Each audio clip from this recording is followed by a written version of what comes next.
So, hello guys! Magandang hapon sa inyong lahat. Dumating na yung aking sapatos from Shopee.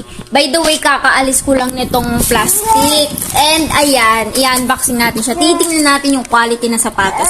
Pero, syempre, wag kang mag-expect ng sobrang ganda. Kasi 157 pesos lang po ito. And ito yung naisip kong bilhin kasi first sem lang naman po natin itong may isuot. And wala po kasi talaga akong may isuot pang ibang sapatos. Which is gagamitin ko po sa pag-OJT ko ngayong taon. Ito na, may gagamitin na po ako. Meron kasi ako sapatos dyan. Almost 4 years na nasa akin. Tapos yun sana yung susuotin ko pang OJT kasi okay pa talaga siya. Pero yun nga, talagang paglakad ko ngumanga na. Tapos yung balat ng katawan, nag-uuklapan na. Wala akong choice. Bibilin ko na yung sa Shopee. Huwag na natin patagalin pa. Ano po? Opo. Tingnan na natin. So, eto siya guys. Ayan. Bubuksan na natin. Hindi ako sure kung kung okay ba. Pero kahit naman hindi ganun kaganda, okay lang. Susuotin ko pa rin naman. Kasi pansamantala lang naman to. Hindi naman natin kailangan ng sobrang ganda sapatos, lalo na saglit lang naman natin ito magagamit. I mean, ilang buwan lang din naman natin ito. Ito na siya. Hindi ako nagulat. Andin. Okay. Wait lang. Hindi ko manira. Ganito siya guys. Hindi siya balat. Ano siya mga be? Hindi siya balat. Yung yung parang pwede siyang mabasa. Oo, yung makinang ang datingan. Size 35 mga be. Pero parang hindi.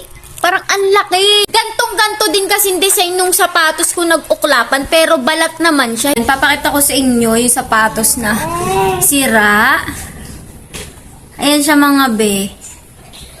Ang ganda nito kahit hindi siya nakanganga. Kahit uklap-uklap lang okay lang, di naman nakakahiya gamitin. Kaya lang nung paglakad ko kasi, nakaganyan na pala siya oh. Hi guys.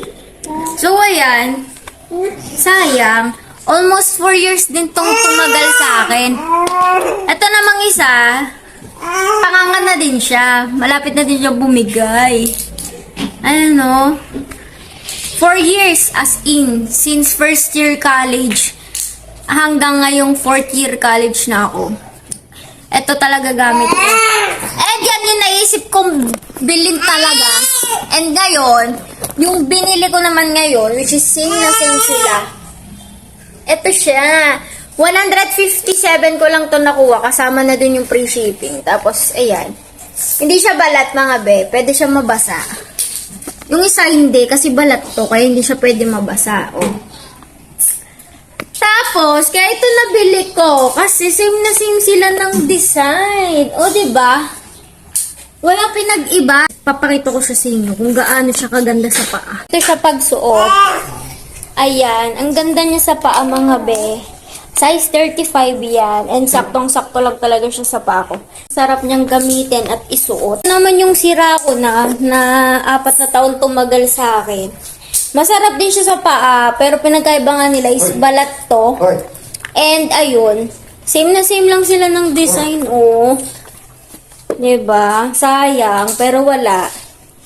Kailangan natin bumili ng bago.